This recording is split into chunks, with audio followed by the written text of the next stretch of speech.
Schindler's Reporter readers today. I have a very special interview with an extremely amazing, brave, and inspirational person. Her name is Rena Finder. Mrs. Finder is a survivor of the Holocaust, all because of Oskar Schindler and Schindler's List. Hi, Mrs. Finder. It's an honor to meet you. It's an honor to meet you, I'm honey. so excited to be here today. Mm-hmm. After hearing your story, the survivor of the Holocaust, it is so heartbreaking and horrific that you have such an inspirational way about putting it. Have you always been that way, or has that developed later in your adult life? I don't know. I think I was probably always very hopeful, and I also feel very strongly that as a survivor, I am an eyewitness, and as an eyewitness, as long as I can, I have to continue to tell the story, tell the truth, not just for myself, but for all those who did not survive. Because I feel that it is very important that the world does not forget what happened during the Holocaust.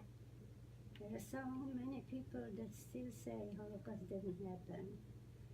That for the witnesses, the remaining witnesses, it's very important to pass the torch of memory to the young generation like you, who will remember and tell others as you grow up, and you're gonna tell your friends, and then hopefully your friends will tell their friends and their children and grandchildren and great-grandchildren, so that the Holocaust and the people that perished will never be forgotten. And they'll always live on.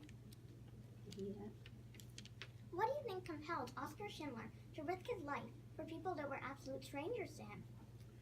Well, I think Oskar Schindler realized what was happening, and he just couldn't stand by and do nothing and allow this horrible murder and cruelty towards innocent people to go on. Yes. Most of the people said, well, it's not happening to me, so I won't get involved. And Oskar Schindler risked his life, the life of his wife, his family, to make sure, to do whatever he could to save over 1,000 people. And of course, by saving over 1,000 people, he saved generations.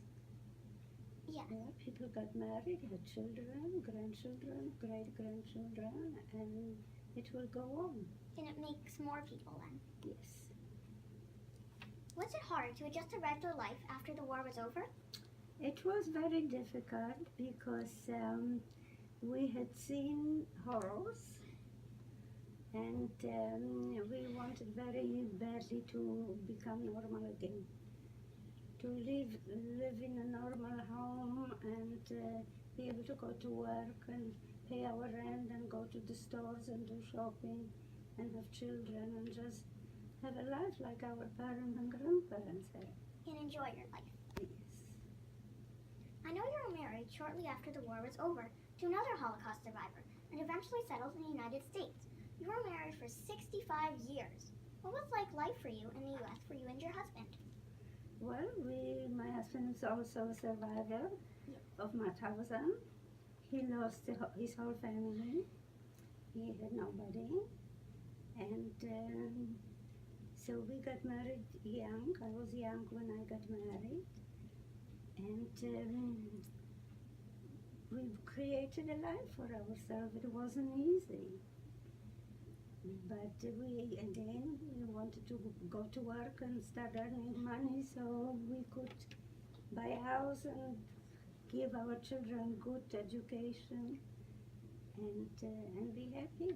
And we were very happy together, 65 years. My husband passed away 6 years ago, and he was 90 years old, and we were married 65 years.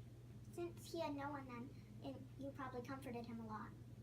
Well, that's what people do when they live together and they love each other. Yes. What does Steven Spielberg and the movie Schindler's List mean to you?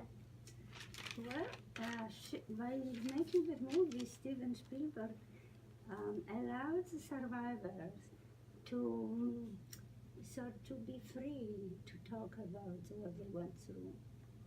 Because before the movie, people were not interested in hearing, and most people didn't believe that it happened, that something like that, such horror could happen.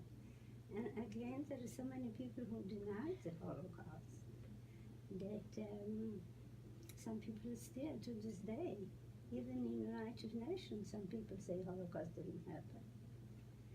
So, but for Steven Spielberg to come out with a movie like that, it was like a wall broke down. All of a sudden, the survivors and the liberators felt free to talk, and people started to listen. And very happily now, there are many teachers that teach courses in school, in high schools, and middle school, and colleges that want to hear. So Steven Spielberg also encouraged people, not just encouraging them to talk about it, except also he made it live on too. Yes. Yeah. I always end my interviews with the question, what's your favorite meal and dessert? What is my favorite meal and dessert? Yeah. I don't know that I have any favorites.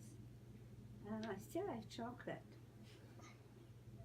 I like chocolate for dessert, but after you were hungry for a long time, I think that you would just like everything that you have. Yes, and you'd appreciate it more. You're not fussy about eating, that's Yeah. for sure. Thank you so much, Mrs. Finder.